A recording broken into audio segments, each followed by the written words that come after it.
Hello guys, welcome to my channel.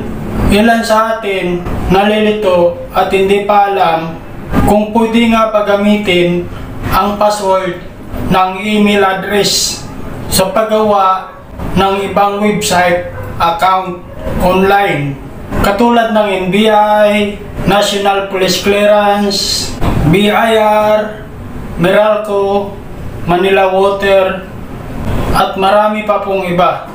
Ang password ng email address ay hindi po pwede gamitin sa ibang website account online. Ang password ng email address ay para lang po yan sa Google account.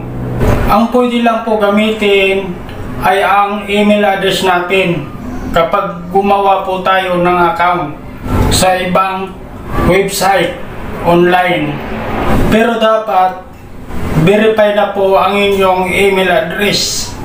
Mahalaga po ang email address dahil kung wala pong email address ay hindi po tayo makagawa ng iba pang account sa website online. Alamin sa video na ito para malaman nyo kung paano gumawa ng email address. Una, itap ang Gmail, itap ang add another account. Pagkatapos itap ang Google, hintayin. May makita po kayo dyan create account, itap nyo lang po yan. Tapos mamili po kayo dyan for my personal use, yan lang po ang piliin nyo. Ilagay nyo po ang inyong pangalan. Hindi na po kailangan pa ng ID dito o ano mang requirements. Huwag nyo na lang po lagyan ng surname, optional lang naman po yan.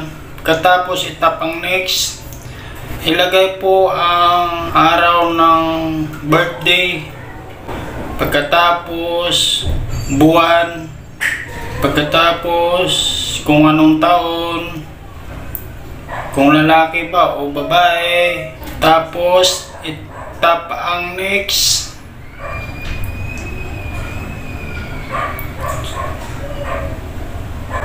Ilagay po ang inyong kahit ano pong itatype nyo dyan, may lalabas naman po yan kung ano po ang available na pwede nyo ilagay dyan.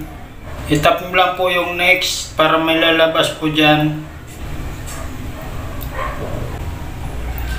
Yan po ang pwede nyo ilagay. Sa system po yan ng Google kung ano po ang available na pwede nyong ilagay para hindi na po kayo mahirapan mag-isip. Itap ulit ang next, hintayin. Dito po gumawa na po tayo ng password. Yan po yung halimbawa ko sa paggawa ng password.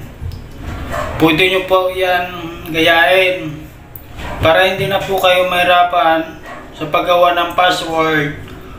Pwede nyo po gayahin. Pagkatapos itap ang next, hintayin. Okay na po.